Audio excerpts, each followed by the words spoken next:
जय Malhar news चॅनलच्या सर्व प्रेक्षकांना सपना चौधरीचा नमस्कार। मार्च 20 जागतिक चिमणी दिवसानिमित्त नंदुरबार येथील सामाजिक वनीकरण विभाग यांच्यातर्फे मार्च 21 रोजी जागतिक चिमणी दिवस तसेच जलदिन व वनदिनानिमित्ताने जनजागृती रॅलीचे आयोजन करण्यात आले होते। नंदुरबार शहरातील कमला नेहरू महाविद्यालयापासून या जनजागृती रॅलीला सुरुवात करण्यात आली।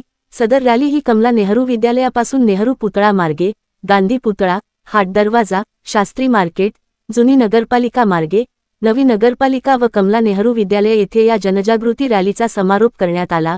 रॅलीच्या सुरुवातीस नंदुरबार सहाय्यक जिल्हाधिकारी डॉक्टर अंजली शर्मा यांच्या हस्ते रॅली हिरवी झेंडी दाखवून शुभारंभ करण्यात आला। यावेळी सामाजिक वनीकरण विभागाचे विभागीय वन अधिकारी डॉक्टर मकरंद गुजर, वनक्षेत्रपाल माळोके, वनपाल पीडी पवार, श्रीमती सोनाली बोरसे, आरती नगराळे चव्हाण यांच्यासह कमला नेहरू विद्यालय तसेच एकलव्य विद्यालयाचे मुख्याध्यापक, शिक्षक व विद्यार्थी वर्ग मोठ्या संख्येने या जनजागृती रॅलीत सहभागी झाले होते।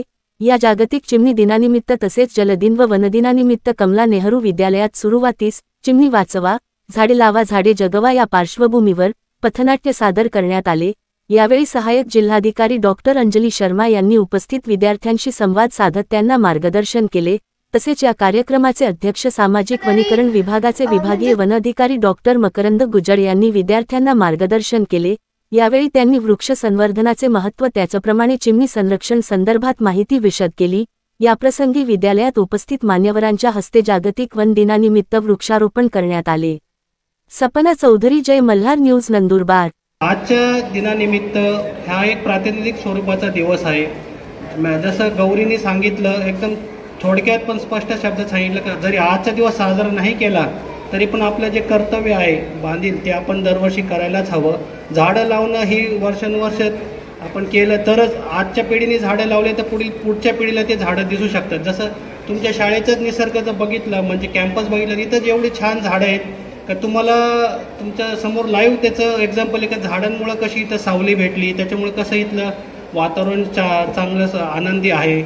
तर या निमित्त ह्या वर्षीची एक फॉरेस्टची म्हणजे दरवर्षी याची काहीतरी थीम ठरवतात। तर यावर्षी जागतिक वनाची थीम आहे फॉरेस्ट आणि फूड, म्हणजे जंगलावर अवलंबून कसं आपलं अन्न जे आहे आपलं प्रथमतः जंगलावरच कसं अवलंबून आहे याबद्दल ह्या वर्षी प्रकर्षाने फोकस करण्यात आला आहे। तरी आजच्या कार्यक्रमाच्या दिवशी मी सर्वांना शुभेच्छा देतो आणि दरवर्षी आपण उत्स्फूर्तपणे असाच कार्यक्रम राहावा। तसेच येणाऱ्या पावसाळ्यात आपल्या परीने आपण काय करू शकतो, झाडं लावतोच आहे पण त्यांनी सांगितल्याप्रमाणे ते वाचवण्यासाठी पण प्रयत्न करणं गरजेचं आहे। तर मी आव्हान करतो शाळांना, दोन्ही शाळांच्या मुख्याध्यापकांनी समोर येणाऱ्या पावसाळ्याच्या अगोदर जर आपण सर्व विद्यार्थ्यांना काही टार्गेट दिलं बिया गोळा करायचं आणि ते बिया गोळा करून त्याचे सीड बॉल बनवले आणि ते आपण वाटले किंवा मुलांनी जरी लावले त्याच्या घराच्या किंवा परिसरात, तर याच्यामुळे झाडांची संख्या वाढण्यात थोडासा सहभाग होईल त्यांचा आणि त्यांनी पण पुढील पिढीसाठी आपल्याला चांगले योगदान देऊ शकतो।